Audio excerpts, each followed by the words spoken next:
Hey, it's Daryl checking in from Nashville, a place where we're sensitized, and it's in Pisces where we are at the end of the zodiac cycle and will let go, or can transform and let go. That's the lesson it's teaching us, is to completely let go.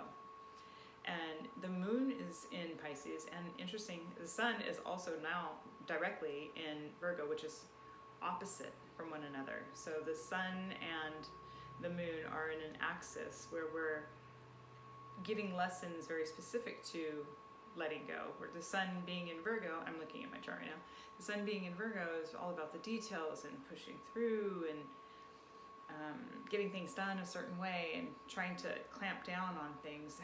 The direct opposite is let go, release. How's it, it's gonna be fine. It's also very mystical placement for the moon, so we might already be a little touchy-feely and feeling all that, and it's not a surprise if you feel a little tender, so take good care of yourself during this time. Also, though, to help support, I think this is nice that we've got Saturn is still in Capricorn, which is a solid placement where hard work and pushing through can come about. If you're not on the fearful end of it, just be careful to check yourself, Jupiter is in also its own house rulership in Sagittarius, so learning and expressing and taking things in and reviewing is a really nice thing to do for yourself. But Mars retrograde is in Aries. It feels like the spit wad right now.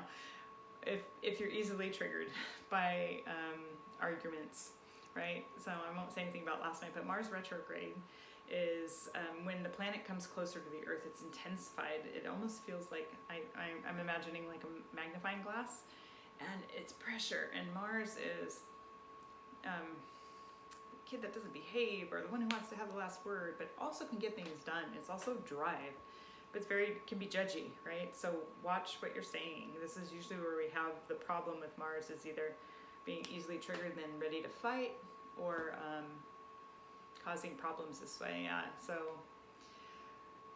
just hold to that. Doesn't need to be said, doesn't need to be said by me, doesn't need to be said by me right now, and maybe we can stay out of trouble for a minute.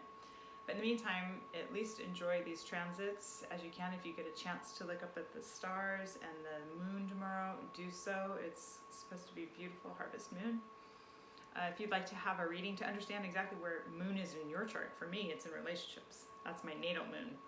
And where it's transiting is in the same place. It's transiting over my natal moon, so it feels really good for me. I'm happy to give you a reading. I've got a link that you can just schedule directly if you'd like to do that. And yeah, love to hear from you. All right, have a good one. Be well. Namaste.